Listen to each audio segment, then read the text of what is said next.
चुनावी जंग जीतने के लिए नीतियों के साथ साथी भी जरूरी होते हैं, साथ ही छोटे भी हो सकते हैं और बड़े भी। बीजेपी के मिशन 2024 में यूपी के 3 अहम साथी हैं, निषाद पार्टी, अपना दल, एस और सुहेल देव भारतीय समाज पार्टी। ये पार्टियां बीजेपी के साथ जुड़ी हैं, लेकिन चुनावी पिच पर इनका अपना एजेंडा भी है, क्योंकि इनका अपना अलग वोट बैंक है, अपनी अलग लाइन लेंथ है।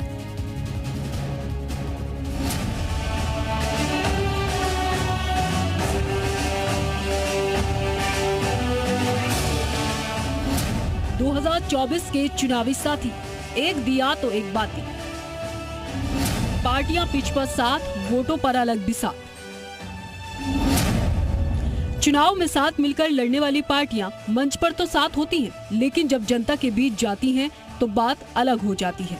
ये अमूमन राष्ट्रीय और क्षेत्रीय पार्टियों के बीच देखने को मिलता है, क्योंकि दोनों की सियासत का पैमाना अलग होता है। केंद्र और प्रदेश में बीजेपी सत्ता में है। उत्तर प्रदेश में अपना दल बीजेपी की सबसे पुरानी सहयोगियों में से एक है।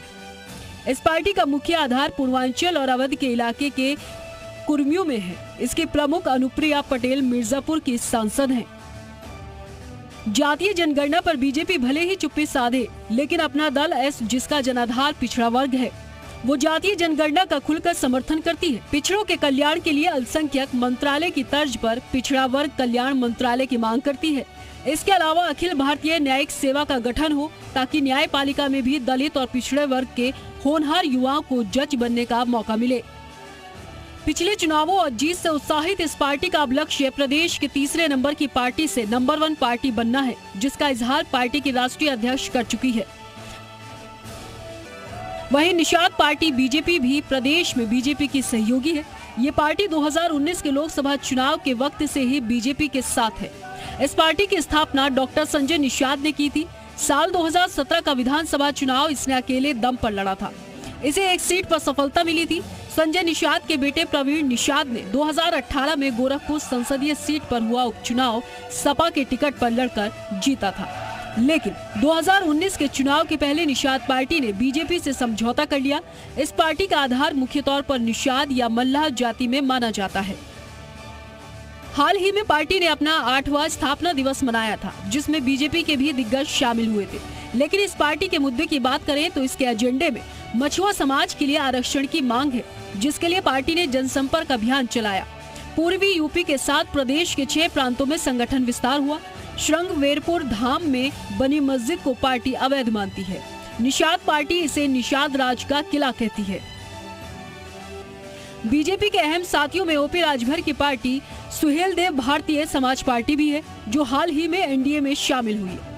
इसका जनाधार पूर्वांचल में अच्छा खासा है और राजभर तबका इसका अहम वोटर है। इसके साथ आने से पूर्वांचल में बड़ी पार्टियों की बिगड़ी बात बन जाती है। पिछले 2 चुनाव इसके गवाह हैं।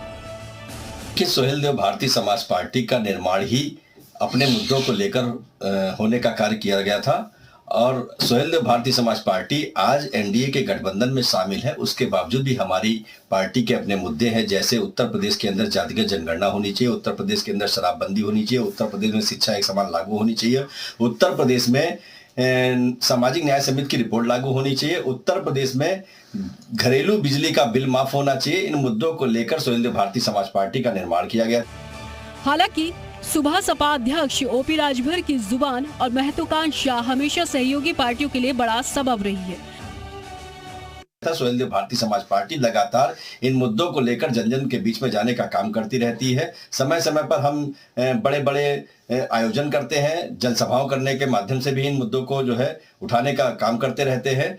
सुहेल देव भारतीय समाज पार्टी के राष्ट्रीय अध्यक्ष माननीय श्री ओम प्रकाश राजभर जी पिछली सरकार में कैबिनेट मंत्री होते हुए भी उन्होंने कहा था उत्तर प्रदेश में सामाजिक न्याय समिति रिपोर्ट लागू होनी चाहिए। तो हम इन मांगों को लगातार उठाते रहते हैं, जनता के बीच में जाते रहते हैं।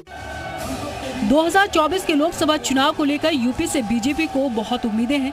पार्टी किसी भी हाल में 2014 और 2019 से ज्यादा सीटें जीतना चाहती है। भगवा दल के सहयोगी भी उसकी इस हसरत को अच्छे से जानते हैं, इसलिए वो सब सीटों का बंटवारा होगा तो खासा तरजीह चाहेंगे। अब देखना होगा सहयोगियों को पार्टी कैसे साधती है। ब्यूरो रिपोर्ट, जी मीडिया।